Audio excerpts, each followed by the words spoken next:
We're going to get a different view now, and for that we turn to Robert George in the United States. He served on the U.S. President's Council on Bioethics 6 years ago. He's got a master's in theology from the Harvard Divinity School, and he joins me right now from Princeton, where he is a professor of law. Welcome to the program. You heard that debate, you heard the anguished decisions that parents in Belgium are now trying to make. From a bioethics standpoint, where do you come down on this? Well, for me, Christiane, it's very clear. We should avoid medicalized killing at all costs. Doctors should not be in the business of killing. Once we breach the wall and turn people who are meant to be healers, whose vocation and mission is that of healers, into killers, and let's be clear, that is what's happening, causing death, deliberately causing death, undoubtedly in circumstances that are quite tragic. But once we cross that line, there simply is no stopping place to that. The Belgian parliamentarian couldn't give you a very good account of where the stopping place would be, and that's because there simply isn't one. We must never treat people as burdens or pressure them, which inevitably happens when you create the option of medicalized killing. We may say, well, it's just a choice that they're going to make without any influences, but there will be pressures. We all know that. You say that, but of course there is the situation whereby some people are doing this in any event. Some doctors are participating in trying to mercifully end the lives of terminally sick children. Is it not better to make it legalized, at least, so that it's done humanely? Oh, no. No, it's not better. What would be better is not to give up, not to abandon patients, to bring care, to ease suffering wherever possible. And we have many good techniques and pharmaceutical products and so forth these days to combat terrible pain. People need to feel as though we're going to be there for them, we're going to care for them, we're not going to abandon them. And as far as the medical profession, the answer when abuses take place is not to legalize the abuses and suddenly magically turn them into something other than abuses.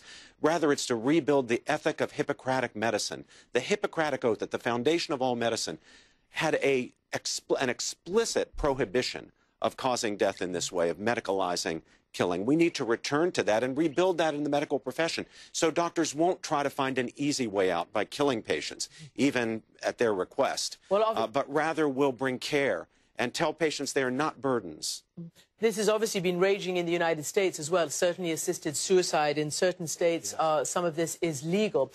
Can I turn to the fact that you are a Roman Catholic and the Pope himself has just come out with the whole new gospel of joy, setting out some major reforms. He obviously actually stayed very close and hewed the line on Catholic doctrine when it comes to right to life. But what do you make of what he's done in terms of any kind of liberalization or progressiveness in the Catholic Church? Well, it's a very interesting and I think quite wonderful document. He has labeled it an apostolic exhortation. It's exhorting the Catholic faithful to understand the gospel as a gospel of joy, not as a gospel of burdens, not as a gospel of drudgery, but a gospel of joy. And he's, of course, urged all Catholics to be evangelizers, to be spreading the gospel, not by hectoring people or proselytizing. He rejects that quite explicitly, but by living lives that set examples of the joy of the gospel.